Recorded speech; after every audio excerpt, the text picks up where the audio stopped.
చాలా మంది ఏమనుకుంటారంటే అందరికీ బయట సి సెక్షన్సే జరుగుతున్నాయి, మాకు కూడా అయ్యే ఛాన్స్ లేదు అని అనుకుంటూ ఉంటారు. సో నార్మల్ డెలివరీ అనేది ఏ ఫ్యాక్టర్ అంటే మాకు నార్మల్ డెలివరీ కావాలి అని చాలా మంది అనుకుంటూ ఉంటారు. సో అసలు ఈ నార్మల్ డెలివరీ అనేది ఎలా అవుతుంది, అవ్వాలి అంటే ఏమైనా జాగ్రత్తలు తీసుకోవాలా మ్యామ్? సో నార్మల్ డెలివరీ అన్న వర్డ్ లోనే ఉంది. ఐ మే ఇంటరప్ట్, మీరు నార్మల్ డెలివరీ స్పెషలిస్ట్ అని విన్నాను. So usual delivery it's a physiological, pregnancy అన్నది అదొక డిసీజ్ కాదు ఫస్ట్ ఆఫ్ ఆల్. సో నేను ఎస్పెషల్లీ ఈ బ్రాంచ్ తీసుకున్నది కూడా హ్యాపీగా పేషెంట్స్ మా దగ్గరకు వస్తారు, హ్యాపీగా బేబీని తీసుకొని వెళ్తారు కాబట్టే. Okay, so it is a normal అంటే మనకి న్యాచురల్గా ఫిజియోలాజికల్గా దేవుడు ఫీమేల్ బాడీని డెలివరీస్కి ఫేవరబుల్గానే ఇచ్చారు, మేక్ చేశారు. Okay, so our pelvis is always ready to have a normal delivery unless కొంతమంది బాగా షార్ట్ స్టేచర్ అంటే లెస్ దాన్ 150 సెంటీమీటర్స్ అంటాం షార్ట్ స్టేచర్ అంటే. సో అట్లా బాగా పొట్టిగా ఉన్న వాళ్ళు కానీ, లేకపోతే కొంతమందికి పెల్విస్ షేప్ అన్నది కొంచెం మేల్ ప్యాటర్న్ షేప్ వస్తుంది, ఆండ్రాయిడ్ పెల్విస్ అని అంటాం. అంటే దానికి మనకి బేబీ హెడ్ దాంట్లో నుంచి వెళ్ళటం కొంచెం డిఫికల్ట్ వస్తుంది.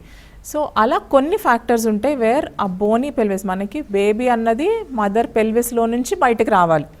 అలా ఏమన్నా మేజర్ ఫ్యాక్టర్స్ అంటే కొంతమందికి చిన్నప్పుడు రికెట్స్ అనే డిసీజ్ ఉంటుంది, వాళ్ళకి విటమిన్ డి లేకపోవటం, వాళ్ళకి పెల్విస్ మనకి కరెక్ట్గా కావాల్సినంత సైజ్ డెవలప్ అవ్వదు, రాంగ్ షేప్లో ఉంటుంది. అలాంటి వాళ్ళకి ఇలా కొన్ని స్పెసిఫిక్ రీజన్స్ ఉంటాయి వేర్ ఇంకా నార్మల్ డెలివరీ వీళ్ళకి అవ్వదు అని మనకి తెలుస్తుంది అనమాట. కొంతమందికి బేబీస్లో ప్రాబ్లం ఉంటుంది, అంటే కొంతమందికి బాగా పెద్ద తలకాయ ఉంటుంది, అంటే హైడ్రోకెఫలస్ అని కానీ, ఆర్ కొంతమందికి యూజువల్గా తల పైకుండి వాళ్ళ బాటమ్ కిందకు ఉంటుంది, అంటే బ్రీచ్ ప్రెజెంటేషన్ అంటాం. అంటే బ్రీచ్ ప్రెజెంటేషన్ కూడా నార్మల్ డెలివరీ చేయొచ్చు, కాకపోతే కొంచెం రిస్క్ ఎక్కువ ఉంటుంది. అలా కాకుండా కొంతమంది అడ్డంగా పడుకొని ఉంటారు పిల్లలు.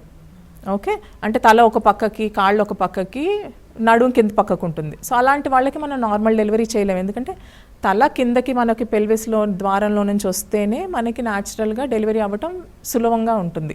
ఓకే, సో అది వేరే పొజిషన్లో ఉండి కొంతమందికి హ్యాండ్ జారి కింద పడిపోతుంది, కొంతమందికి కాళ్ళు జారి కింద పడిపోతుంది. ఇట్లాంటివి ఉన్నప్పుడు మనం నార్మల్ డెలివరీ అలో చేయలేం.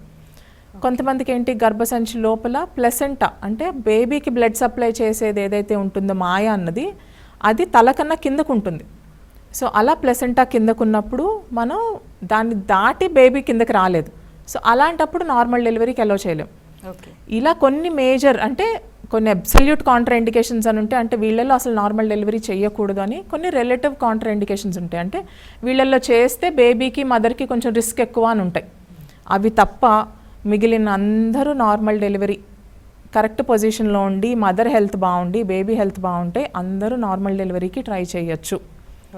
Any time during the process, అంటే మల్టిపుల్ రీజన్స్, కొంతమంది పేగు 2-3 సార్లు మెడ చుట్టూతో వేసుకొని నొప్పి వచ్చిన ప్రతిసారి, అంటే యూట్రస్ కాంట్రాక్ట్ అయిన ప్రతిసారి ఆ బేబీ హార్ట్ బీట్ తగ్గిపోతూ ఉంటుంది, అప్పుడు బేబీకి రిస్క్ ఉంటుంది డెలివరీ టైంలో. అలా రెగ్యులర్గా మానిటర్ చేసుకుంటూ బేబీ హార్ట్ బీట్ సేఫ్ ఉన్నంత వరకు, మదర్ సేఫ్ ఉన్నంత వరకు మనం నార్మల్ డెలివరీ అందరికీ ట్రై చేయొచ్చు.